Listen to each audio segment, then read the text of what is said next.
Mwaramutse hari ikintu terme bita mu Congereza Stockholm syndrome. Sinzi ko boba hariho equivalent y'igifaransa bita le syndrome de Stockholm. Sinatohoje neza iyo vyavuye, kenshi na kenshi ama video mu muduga mvuga juste ibintu nzi mu mutwe,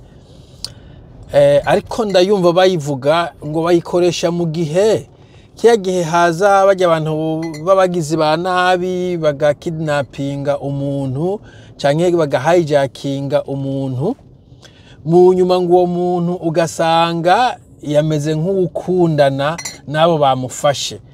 Bo sinzi neza ko ndabibona kumbure mu movie, mugabo ngaca mbona nko mu Burundi urabona ko umenga hari abahizi bari ku butegetsi bavuga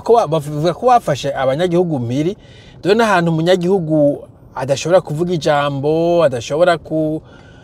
kuronka karanga muntu atakaguze, adashobora kuronka passport atayiguze. Ama service mu bindi bihugu abari nuvuga ari gratuit, nivyo passport barayiriha, mugabo uriha ajya amafaranga azwi ya passport, nta vy'igiturire birimwo, nta vyo kurindira, nta vyo kumenyana na runaka cyane na runaka, n'ama service nyene usaba abaraho nuvuga ari guaranteed. Bo mugabo kumva abantu bariko bavuga ngo igihugu cacu nico cambere kirakomeye, ngo nta muntu adakunda Burundi. Bo ugacuraba ukuntu nk'akarorero kumbura bijyana n'ingene igihugu gikenye, mugabo nubwo gikenye abantu bagitwara nabo baca bajya n'utwosigaye, no kuvuga aho kubatse nk'ibitaro vyiza bagaca bajya amafaranga ku gitaro ca fake. Bo hari ibarabara bagaca bagisima bakagira ibarabara ryapfuye nabi. Amagisa y'amamoto mesha bagenda kuvuga n'umugenzi umwe tuvugana abantu bishwe n'amamoto, ajya amagisa y'amamoto keshi bivana nibarabara tameze neza no kujya no kutagira maintenance y'ivyo muri kugenderamo ya miduga cyangwa amamoto, ibintu nk'ivyo. Hanyuma ibindi navyo nibijanye n'imfashanyo biravye usanga yabuze kubera iki abategetsi bigize ngangari babwiye ati bon kora iki ngo ntaco dukorana tuturabahizi, mugana n'abahizi ntibafise ibintu byo gutunga abanyagihugu. Dore nivuga ukuntu no kwa muganga usanga ntiwivuje, ukumva umuntu ngo yavuwe mugongo yacagumizwa mu gasho afunzwe ko ku bitaro. Ivyo bintu nta gihugu kibamwo, mboya kumva ngi hari ibindi bigowe nk'u Burundi, mugabe ivyo vyumvise nko mu bihugu biteye imbere nta muntu bapfunga utayafise urataha ukazoyarondera ukayishura. Mugabo kuva ngo abategetsi bacu nibo bambere. Mbo gacura nk'ibintu vyakorera vyateye kubera iki Regideso ari nayo ya leta yananiwe no gukora amazi, rimwe ngo bakanga utanga amazi ngo uyu mutumba ntiwatoye runaka canke runaka, me antuka incompetence n'ubusuma, ugasanga abantu nta amazi bafise bakagwara za korera, mu nyuma akaza akaba aribo batukwa ntimwoga ntimukaraba ibintu nk'ivyo. Kandi ico ari public health leta yagomba kwitaho, ayo kumva ngo abantu bacu abategetsi bacu nta muntu abasumba.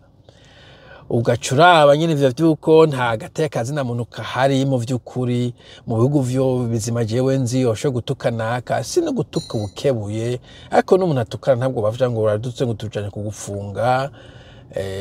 canke gukubitwa. Yewe vya polisi kubita umuntu ibintu vyaheze kera nta polisi kubita umuntu. Polisi ije kuguhagarika ibizanye umutahe canke ubukoze ikintu bati turakwarese uza amaboko mu kirere ukabaha bagashaka amapingu, that's it. Ntavyo gukubita bijamwo, neza ko n'amapingu ari gihe babona ko kumbura ushobora kuba uri danger canke wo kwiruka ibintu nk'ivyo.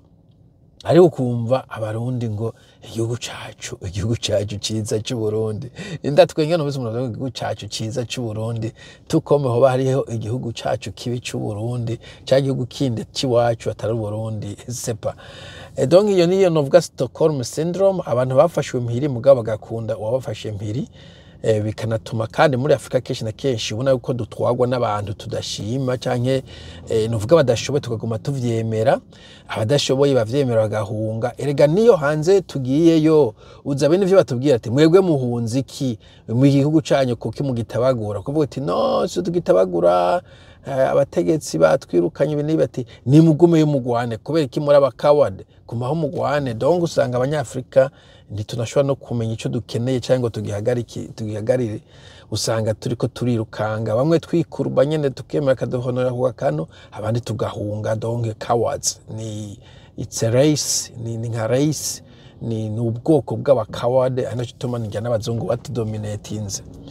donc de kuvuga iyo Stockholm syndrome ko bibonekeza muri leta ukuntu usanga yarafashe mpiri abantu ariko bakaguma bayihayagiza. Navuze bike ariko ugenda kura ibintu vyinshi cane ugiye muri education uko kuntu ama education bagize yagamukama kera wariga kuri école publique n'ishuri bayabaye ariko ayo mashure noneho ya secondaire yara wiga ku buntu bo hari utuminervage twaye twatanga mugabo twaye turengeye ntitwakwira n'ibiryo bakugaburira wanashaka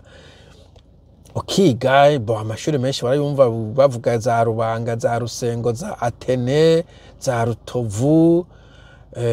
za Don Bosco za Sepa ukumva abantu bariga za Saint Esprit ko neza ko yari ya leta bakiga kuri leta mugabo bakiga ikintu ca substance ikintu ca quality uburumva ama public bagize yagamukama hanyuma abantu bigasaba ko batanga amafaranga menshi cyane mu ma privé nari gutanga amafaranga menshi arengeye umushahara w'umwana w'umuntu kandi uwo muntu uzi yuko azanora nka nakazi arangije mugabo ngo ireta mvyeyi leta nkozi ibintu nk'ivyo ukavuga none iyi leta bo bashora kawa muramuvyumva bashoya akawa leta ntibaha amafaranga kubera ko ushora kawa mu kwa mbere leta ntigicuko kwa amafaranga ubwo nyene mukeshanja ibintu yishoye mu aguha amafaranga ukamuha kawa cyakumba hagahera au maximum mu kwezi nako yenso mugituma guhera ikawa ibitsu ibikende bon kandi ivyo bintu byo ko leta igura ibintu byose yitamo ibintu byose tabishoboye ukumva ange ngo batanze amase basavye amaguza amase mugabo hageze ko barima leta ntirayazana mugabo leta nkozi leta mvyeyi donc ivyo bintu birakora ikintu nyine umenga abantu bafashwe mpiri imanza nta muntu ashibwa urubanza atabanje gusorora udafise amafaranga akavuga ati ko rubanza uri ko atumwanya leta mvyeyi leta nkozi arumva bo c'est pas imbonera kure zikafita uburenganzira bwo gukinagiza abantu bakaza ku muntu bakamukubita cyangwa bakamutega ikintu akora leta mvyeyi leta nkozi namunagani bana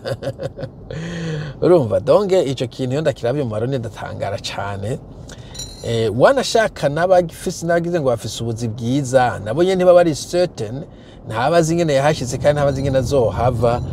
nta assurance hari